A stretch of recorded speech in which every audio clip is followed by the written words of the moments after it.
പ്രിയ സഹോദരങ്ങളെ, നിങ്ങൾ കേൾക്കാൻ ചെവിയുള്ളവർ കേൾക്കുകയും മനസ്സിലാക്കാൻ കഴിവുള്ളതുപോലെ മനസ്സിലാക്കുകയും ഞാൻ എൻ്റെ പഴയ പല വീഡിയോകളിലും പറഞ്ഞിട്ടുള്ളതാണ്. ഓർത്തഡോക്സ് പുരോഹിതവർഗം വിശ്വാസികളെ നാശത്തിലേക്ക് നയിക്കുന്നു. അതായത് പറയാൻ കാരണം, ഇവർ കഴിഞ്ഞ കാലത്ത് സ്ത്രീകൾക്ക് നേതൃത്വ പരിശീലനം കൊടുക്കുന്നു. അത് കഴിഞ്ഞ് ലോക ഭക്തമറിയ സമാജം നടത്തുന്നു. എന്ത് വേണ്ട, അവർ സ്ത്രീകൾ പറയുന്നു, ഞങ്ങൾക്ക് എല്ലാത്തിലും കഴിവുണ്ട്, സമുദായത്തിൽ എന്തും ചെയ്യാൻ ഞങ്ങൾക്ക് കഴിവുണ്ട്, ഞങ്ങൾ ഏത് ജോലിയും ചെയ്യും എന്നൊക്കെ പറഞ്ഞ് വിളക്കിയിട്ടുണ്ട്. അത് കഴിഞ്ഞിട്ട് ദിവസവും കാണുന്ന ഓരോ കാര്യമാണ് ദേവാലയങ്ങളിൽ മർത്തമറിയ സമാജത്തിലെ മാത്രം മതിയ പുരോഹിതവർഗത്തിന് അവരെ മുന്നിലിരുത്തിയെങ്കിലേ അവർക്ക് എന്തെങ്കിലും പറയാനുള്ള കഴിവുള്ളൂ. അവർക്ക് പറയാനുള്ളൂ. കാരണം സാത്താൻ ആദ്യ പാപം ജയിക്കാൻ ചെന്നത് ഹവ്വായടുത്താണ്. അവളെ കൊണ്ടാണ് പാപം ചെയ്യാൻ, ആദാമിനെ വശീകരിച്ച് പാപം ചെയ്യാനായിട്ട് പറഞ്ഞു വിട്ടത് എന്നോർത്തണം. അപ്പോൾ ഈ ഓർത്തസഭയിലെ പുരോഹിതവർഗവും അത് തന്നെയാണ് ചെയ്യുന്നത്. നേതൃത്വ പരിശീലനം ദേവാലയങ്ങളിൽ ഭക്തമറിയ സമാജത്തിനെ കൂട്ടുവരുത്തി അവിടുത്തെ ഓരോ കാര്യങ്ങൾ പറഞ്ഞു കൊടുക്കുകയാണ്. ഞാൻ ദിവസവും കാണുന്ന കാഴ്ചയാണ്, അല്ലാതെ ഞാൻ കാണാത്ത കാര്യമല്ല പറയുന്നത്. പുത്തയ്യാവ് സെൻറ്റ് മേരീസ് ഓർത്തഡോക്സ് പള്ളിയിൽ കണ്ട കാര്യമാണ് ഞാൻ പറയുന്നത്. അവിടെ ഞാൻ പോയിട്ടുള്ളൂ. അവിടെ എനിക്ക് ദിവസം പോകാനൊക്കത്തുള്ളൂ. അതുകൊണ്ട് അവിടെ കാണുന്ന കാര്യമാണ് ഞാനിപ്പോൾ പറഞ്ഞത്. ഈ പുരോഹിതവർഗം സ്ത്രീകളെ മാത്രം ഇരുത്തി പരിശീലനം കൊടുക്കുന്നത്, എന്തുവാ കൊടുക്കുന്നതെന്ന് ഞാൻ ശ്രദ്ധിക്കാൻ പോകുന്നില്ല. കാരണം അന്ന് ഞാൻ കണ്ടതെന്ന് പറഞ്ഞാൽ ദൈവത്തിൻ്റെ കൂടെ സഞ്ചരിച്ച ദൈവത്തോടൊപ്പം ഉണ്ടായിരുന്ന സ്ത്രീകളെക്കുറിച്ച് 5 സ്ത്രീകളെക്കുറിച്ച് ആശ്രമിക്കാൻ കുറച്ച് സ്ത്രീകളെ പറഞ്ഞു മനസ്സിലാക്കുകയാണ്. അതുപോലെ ഞങ്ങളുടെ കൂടെ വന്നോക്കാൻ പോട്ടെ. അതുകൊണ്ട് ഞാൻ പറയുന്നത്, സാത്താൻ പോലും ആദ്യ പാപം ചെയ്യിച്ചത് സ്ത്രീയെ വശീകരിച്ചാണ്. ഈ ഓർത്തഡോക്സ് പുരോഹിതവർഗം അതാണ് ചെയ്യുന്നത്. കാരണം ഇന്ന് കാണാൻ കഴിഞ്ഞത് മനമയിൽ പരുമലത്തിരുമേനിയുടെ പെരുന്നാളിനോടനുബന്ധിച്ച്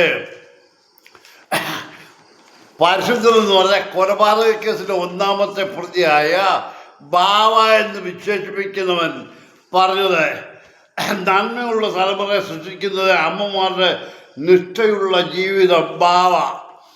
അമ്മമാരുടെ നിഷ്ഠപൂർണ്ണ ജീവിതമാണ് നന്മയുള്ള തലമുറകളെ സൃഷ്ടിക്കുന്നതെന്നും സഭയുടെയും വളർച്ചയ്ക്കായി പ്രാർത്ഥനയോടെ മുന്നേറണമെന്നും പരിശുദ്ധ ബസേലിയോസ് മാർട്ടിയൂസ് സ്തുതിയൻ കാതോലിക്ക ബാബായ പരുമലത്തിരുമേനിയുടെ 123ാം ഓർമ്മ പെരുന്നാളിനോടനുബന്ധിച്ച് നടന്ന അഖില മലങ്കര മർത്തമറിയ സമാജം വനിതാ സമ്മേളനം ഉദ്ഘാടനം ചെയ്യായിരുന്നു അദ്ദേഹം. എന്താ പോരായോ? ഓർത്തഡോക്സ് സഭയിൽ വനിതകൾ മാത്രമുള്ളൂ വിശ്വാസികളായിട്ടുള്ളത്. നിങ്ങൾ എവിടെയെങ്കിലും എന്നെങ്കിലും കണ്ടിട്ടുണ്ടോ? ഇന്ന് 10-15 കൂടുതൽ പ്രാർത്ഥനവും പുസ്തകാവസരമേറ്റ് കത്തീഡ്രലാണ് ചെയ്യുന്നവരുണ്ട്. അവിടെ അവിടുന്നെങ്കിലും ഏതെങ്കിലും പ്രാർത്ഥനാ ഗ്രൂപ്പിൽ അവർ വിളിച്ചിട്ടുണ്ടോ? ഏതെങ്കിലും പുരുഷന്മാരുടെ പ്രാർത്ഥനാ യോഗവും ഏതെങ്കിലും പുരുഷന്മാരെ വിളിച്ച് അവർക്ക് വരുന്ന ഉപദേശം കൊടുക്കുന്നുണ്ടോ? ഇല്ല. കള്ളപുരോഹിതന്മാർ ഈ പെണ്ണുങ്ങളെ കണ്ടുകളെങ്കിൽ അവർക്ക് സംതൃപ്തിയാകത്തുള്ളൂ. ഓർത്തഡോക്സ് പുരോഹിതന്മാർക്ക് അവരുടെ പുറകെയാണ്. എന്തിനാ? പാപം ജയിച്ച് ലോകത്തെ നശിപ്പിക്കാനായിട്ട്. സ്ത്രീകളെ വശീകരിച്ചെങ്കിലേ ഒക്കത്തുള്ളൂ. അതാണ് സാത്താനും ആദ്യ പാപം ജയിച്ചത്. സ്ത്രീകളുടെ ഹവ്വായത്തിൽ അവളെ വശീകരിച്ച് പാപം ജയിച്ചു. അത് പോട്ടെ, അതിനെക്കുറിച്ച് കൂടുതൽ പറയുന്നില്ല. ഓർത്തഡോക്സ് സഭയിലെ എല്ലാ മെത്രാന്മാരോടും ഒരു കാര്യം ചോദിക്കുകയാണ്. നിങ്ങൾ എല്ലാവരും ഡോക്ടറേറ്റ് എടുത്തവരും വലിയ ഗുണദോഷം പറഞ്ഞു കൊടുക്കുന്നവരുമാണല്ലോ. എല്ലാം നന്മ നിറഞ്ഞ മരങ്ങളാണ് ഓർസഭയിലെ പുരോഹിതന്മാരെല്ലാവരും.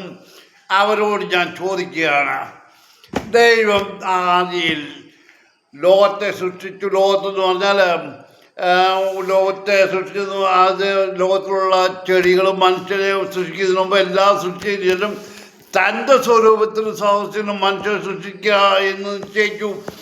അങ്ങനെ നാം സ്വന്തം സ്വരൂപത്തിൽ സാഹചര്യത്തിനും മനുഷ്യരെ സൃഷ്ടിക്കുക. അവർക്ക് സമുദ്രമുള്ള മത്സ്യങ്ങളുടെ മേലും ആകാശത്തുള്ള പർവ്വജാതികളുടെ മേലും മൃഗങ്ങളുടെ മേലും സർവ്വ ഭൂമിയിലുള്ള ഇഴജന്തു എല്ലാ ഇഴജാതികളുടെ മേലും അധികാരം ഉണ്ടായിരിക്കണമെന്ന് പറഞ്ഞാൽ അങ്ങനെ ദൈവം തൻ്റെ സ്വരൂപത്തിൽ മനുഷ്യനെ സൃഷ്ടിച്ചു. ദൈവത്തിൻ്റെ സ്വരൂപത്തിൽ അവനെ സൃഷ്ടിച്ചു, ആണും പെണ്ണുമായി സൃഷ്ടിച്ചു. എന്നിട്ട് ആകയാൽ ദൈവം ആദാമിന് നാകാട് വർത്തി എന്ന് പറയുന്നു. അത് യഹോവയായ ദൈവം മനുഷ്യനേകനായിരിക്കുന്നത് നല്ലതല്ല, ഞാൻ അവന് അനുയോജ്യമായ ഒരു തുണയെ സൃഷ്ടിക്കുമെന്ന് അരുളി ചെയ്തു. തുണയെ സൃഷ്ടിക്കും. ഭൂമിയിലെ സകല മൃഗങ്ങളെയും ആകാശത്തിലെ എല്ലാ പറവുകളെയും നിലത്തിൽ നിന്ന് സൃഷ്ടിച്ച ശേഷം അവയെ എന്തു വിളിക്കുമെന്ന് കാണുവാൻ യഹോവയായ ദൈവം അവയെ അവൻ്റെ മുന്നിൽ കൊണ്ടുവന്നു. ഓരോ ജീവിയും ആദാം വിളിച്ചത് അതിൻ്റെ പേരായി തീർന്നു. ആദാം എല്ലാ കന്നുകാലികൾക്കും ആകാശത്തിലെ പറവുകൾക്കും എല്ലാ കാട്ടുമൃഗങ്ങൾക്കും പേരിട്ടു. എന്നാൽ ആദാമിന് അനുയോജ്യമായ തുണയെ കണ്ടെത്തുവാൻ കഴിഞ്ഞില്ല. എന്താ ദൈവം തന്നെ ചെയ്തിട്ടുള്ള കാര്യമാണ് അവിടെ പറഞ്ഞിരിക്കുന്നത്. ആദാമിന് തക്ക തുണയെ കിട്ടിയില്ല.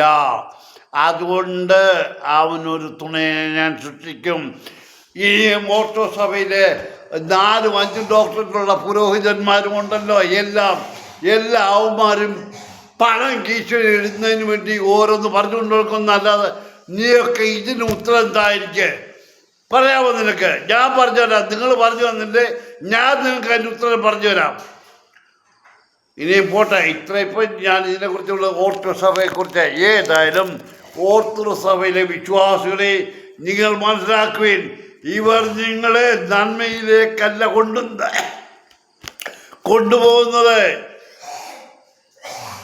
അല്ല, നിങ്ങൾ മനസ്സിലാക്കുന്നില്ല എങ്കിൽ ഭാവിയിൽ നിങ്ങൾ മനസ്സിലാക്കും.